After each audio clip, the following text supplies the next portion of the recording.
Hi, and welcome to my channel. This is the first video I have ever made for public consumption, but after watching Game of Thrones Season 8, Episode 3, I feel I have to discuss my absolute disappointment in what is supposed to be one of the biggest story arcs of the entire franchise. As the video title suggests, it's all about the Night King.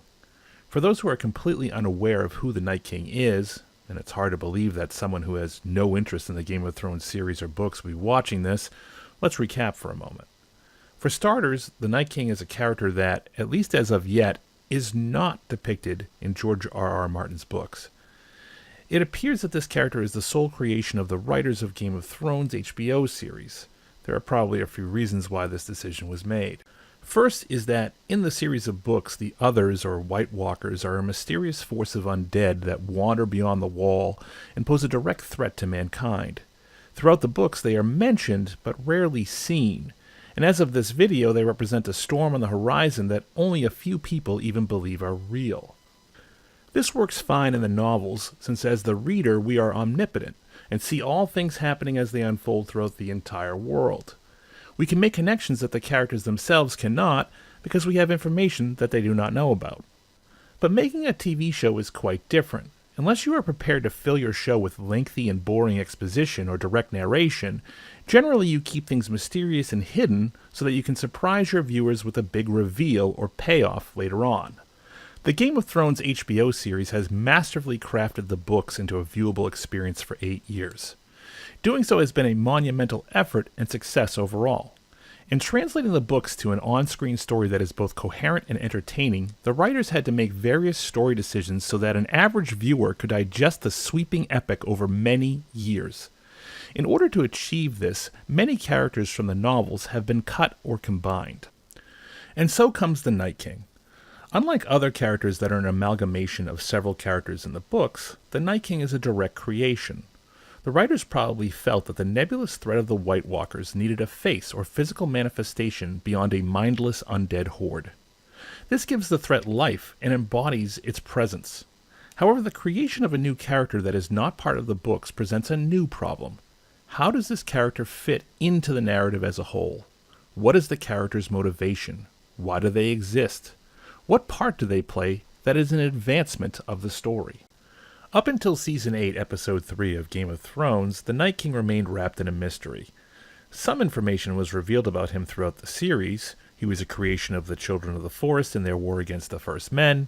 He accepted a tribute of newborn male children from Craster, but largely his motivation was unknown.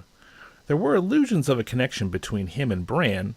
Some industrious people from online communities made connections between the Night King and a character of Game of Thrones lore called the Night's King, and believe there was some reveal awaiting viewers about this history. Furthermore, many other videos and commentators have noted that George R.R. Martin has been quoted as specifically saying that he does not like evil characters that are evil just for the sake of being evil, and his story thus far has supported this. Even the despicable Ramsay Bolton, formerly Snow, had an understandable, albeit flawed, motivation. He so wished to be legitimized as a Bolton that he flayed men as his house sigil depicted in an effort to legitimize himself, even if no one else would. Ultimately, this worked out for Ramsay as he was finally legitimized as a true son of Roose. This is exactly why the Night King's story is such an epic letdown. In the end, there was no big revelation about his existence. He was, in fact, evil for the sake of being evil. His sole motivation was to destroy the world of men. This and other factors have led to fairly robust criticism of what should have been a penultimate episode of the Game of Thrones. It is filled with mesmerizing scenes of battle and sacrifice, jaw-dropping moments of anxiety as the dead swarm the castle and at times even fall from the sky like rain. But the simplistic and predictable death of the Night King and all of his thralls dampens the spirit of the story. Nothing is revealed. In Episode 2 of Season 8, the characters muse that killing the Night King, a persona of which they have no in-depth knowledge, will kill all his followers. And this is proved 100% true. A lucky guess, I suppose. Toward the end of Episode 3, the Night King stands over Bran menacingly, a moment usually reserved for the villain to reveal his intentions. But then Arya Stark drops from above and kills him, shattering him and the entire story arc into a million pieces. Yes, the heroes have saved the world. Yes, now they can focus on Cersei and the Golden Company. But wouldn't the characters of the story themselves have some serious questions about what just happened? Look at the epic amount of sacrifice it took to get here. Look at the mountains of dead. What was it all for? Why did it happen? Who was this Night King character? Hey Sam, good guess about the dragon fire not being able to kill him, even though it could kill all his followers. And conversely, good thing that Valyrian steel could kill him, just like it could kill all his followers. In the end, it feels like the Night King did very little to advance the story, except killing a few relatively unimportant characters, and reducing the number of soldiers available for the war to come. Although it's entirely possible he has not even accomplished that.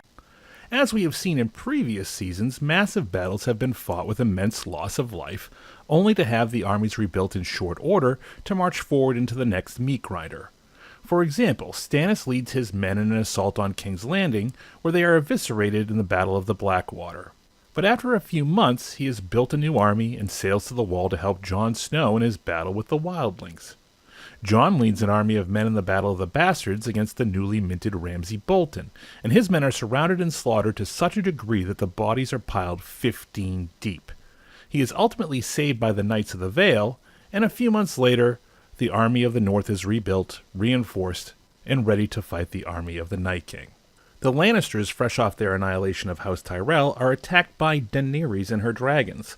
The large portion of their forces and supplies are burned to a crisp. Several months later, Cersei has rebuilt and reinforced her position with the Golden Company.